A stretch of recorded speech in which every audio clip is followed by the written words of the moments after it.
Alright, we are back for the final class. Mage. We got the Oculate Conjurer. 4 cost, 4/4, battle cry. If you control a secret, you summon a copy of this. Obviously, I think this card is very good for a secret deck. I think it's very strong, gives plenty of value, and it's just good. I don't think there's too much to say about it. You got to make sure you have a secret on the board, which can sometimes be difficult, especially on turn 4, because turn 3 you have to play a secret that you're hoping does not get triggered by your opponent to then get the extra copy of the minion. So I think this card is very good. I will give it a 7 out of 10. And I think you'll see this in some type of secret mage. Rigged Faire game. 3 cost secret. If you didn't take any damage during your opponent's turn, you draw 3 cards. Very, very good again. Very easy. I think it's relatively easy to get off. 3 cost draw 3 is just really good, especially since there's, in this exact same class, there's 3 cost draw 2. So making a secret to draw an extra one, and you just don't have to take damage. I think that's pretty good. I'm gonna give this card also a 7 out of 10. You'll see it in probably some kind of secret mage again. Ring Toss. 4 cost, discover a secret and cast it. Corrupt, you discover 2 instead. I think this is a very good value type card for secrets. Shocker. A lot of secret stuff and a lot of elemental stuff, you'll see, is kind of the theme they went with here. So I think it's pretty good. I will give it a 7 out of 10. And you'll probably see it in not necessarily the exact same secret card as the other two, because it's a little bit too slow. Because I think the Rigged Faire game and the Conjurer are more for like maybe an aggressive secret mage, while the Ring Toss is maybe for like a control kind of deck instead, and just getting lots of value out of it. Because an aggressive secret deck is going to have a difficult time, first off, corrupting this, and second off, just finding the time and mana to use on this, because you're using it on other stuff to be aggressive.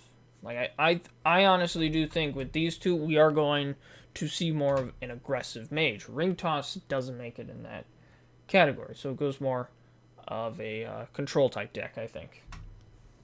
Mask of Cthulhu.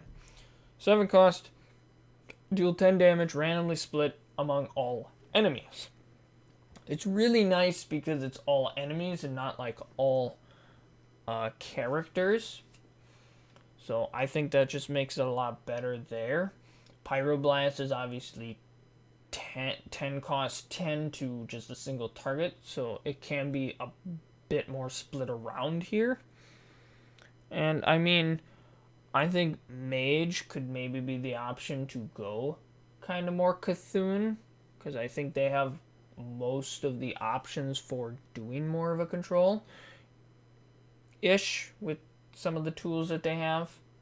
For example, Mask of Cthulhu, Flame Strike, Blizzard, Frost Nova, stuff like that. Very controlling of the board. Otherwise, I think the Cthulhu decks could be more of like Priest, I think, has more control type of stuff right now.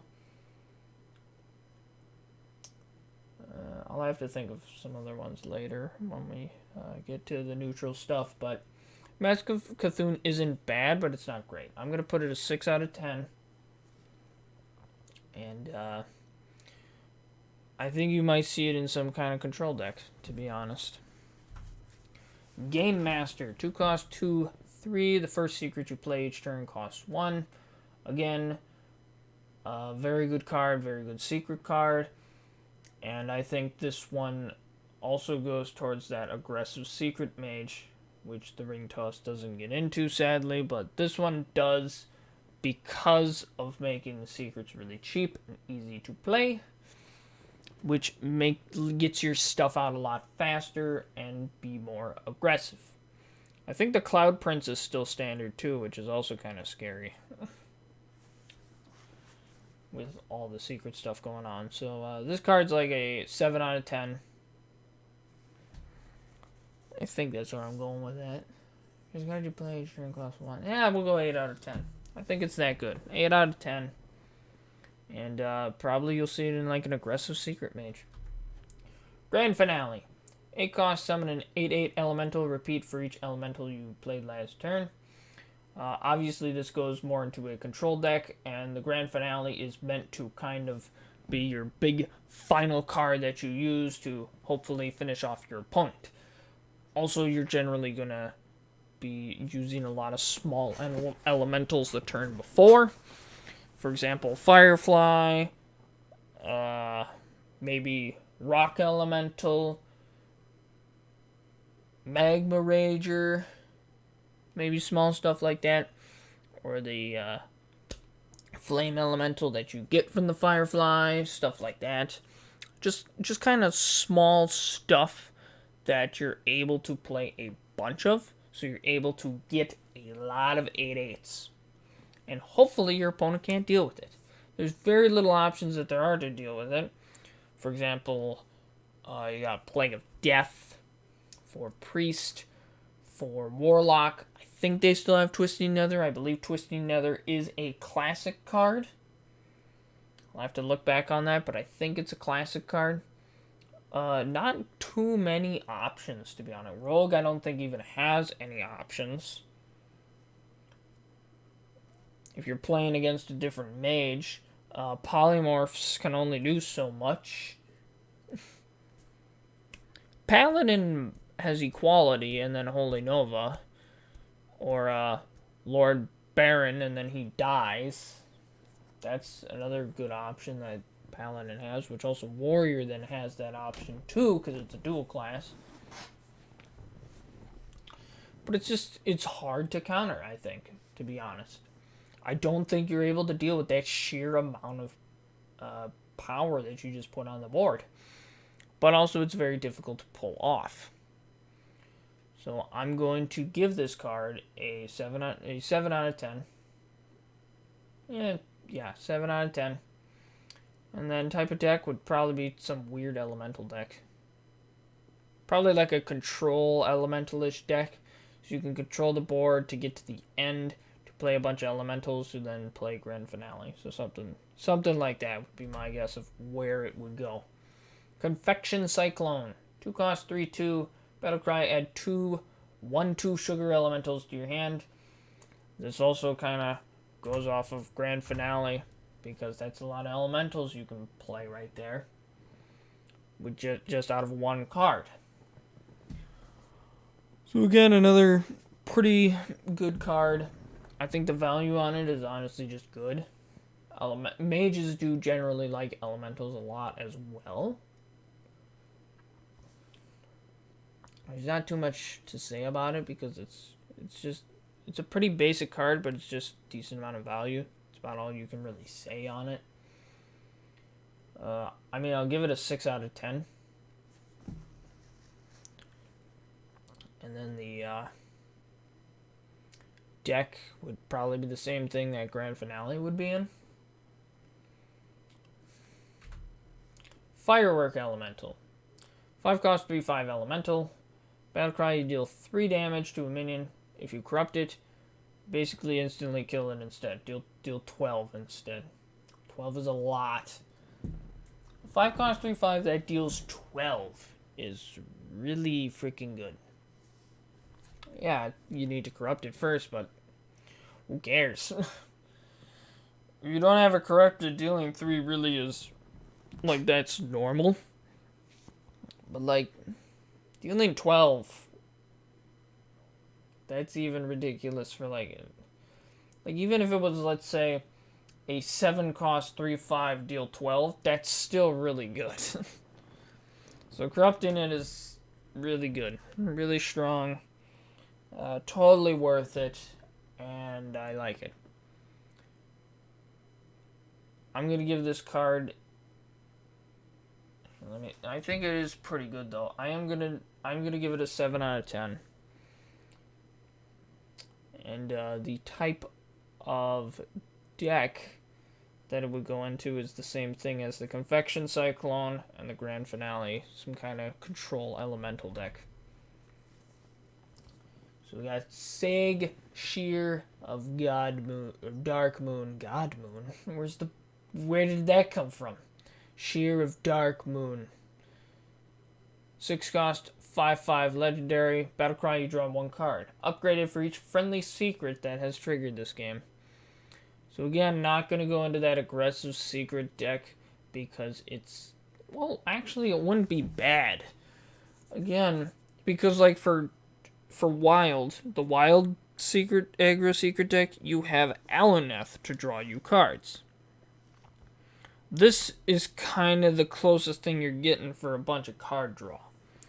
So I mean, it's going to be hard because you need to have like a lot of secrets, but you don't want too many of them to trigger. So then this doesn't end up being like a draw 12. So you end up drawing like 9 and then you burn like 3, for example, which would kind of suck for... It would be really nice if it like capped out at like 10, but I don't think it's going to necessarily do that. So it's like you want to still have the aggro secret deck where you have a lot of stuff, but then because you have a rigged game that also draws you plenty of stuff as well, but you still need more drawing options. So that's why you have this, which then you need to get probably midway through the games so you don't play too many secrets and you aren't at too little secrets that you're at like draw 5 or 6. Probably is kind of the happy place of where you want to be. So I mean, I think it fits into that. Thinking more on it, I think it fits into that aggro secret deck a lot more, and I think it works a lot more because of the comparison to Aluneth. Like, Aluneth is a lot more card draw than this will ever be, but this also doesn't fatigue you super fast like Aluneth does. Because it's like, if you get to the end of your deck while you have Aluneth, you gotta end in the game in the next turn or two or you're dead.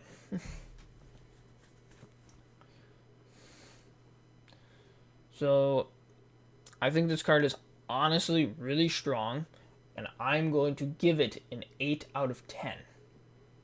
You know what? We'll give it a 9 out of 10. I think it's that good.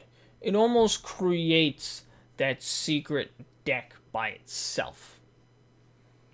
Otherwise, I would give it 10 out of 10. But I'm going to go 9 out of 10. Because it's still difficult to play around with it. Of just of how you're going to make that work that you aren't at too much card draw. And I think you're going to see this in the aggro secret mage. And then we get to this. The deck of lunacy. 2 cost, legendary, transform spells in your deck into ones that cost 3 more, but they keep their original cost. I actually played with this in the new duels mode, and I mean, it can work. Super weird, but it can work. Like, it turns my flame strike into a mind control that costs 7. It's like, does that help in this situation? I mean, it helps in some situations, but you can't really control what it's going to give you. It makes it very difficult to plan what you're going to do. And it's too random. People put stuff in their deck for a specific reason, because that's what works. I'd rather not take random stuff. Just like people did with Renounced Darkness. It's like, why would you play that? You're literally getting a random deck instead of just, why don't you just make one that works? Do that instead. If you wanted to play Warlock with Renowned Darkness and you got Warrior, why didn't you just play Warrior? Anyway. I think it's not great, but it's honestly not horrible. Because at times it can be good, at times it can be bad. So I'm going to put it right down the middle of the row. I'm going to put it 5 out of 10. And type of deck that I would expect to see it in is none. Unless you're playing like, oh my god, you can play this in like a Yogg deck. Randomness deck galore. Wow, you played your 10 secrets. Now your 10 random spells that you randomly generated from this card. Now you play Yogg, which does a random spin wheel, which gives you random things. It's random. And the best would be if you got the hand one, where it fills your hand with spells that are free. And it's just like, oh, look, more spell stuff. And oh my goodness, it's just, it would be insane, random chaos. And I would love every minute of it. Because it would be entertaining. But would not be a good meta deck, sadly.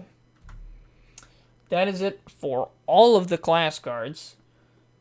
I will now be moving on to the neutral cards next time. And I will see you for that very soon.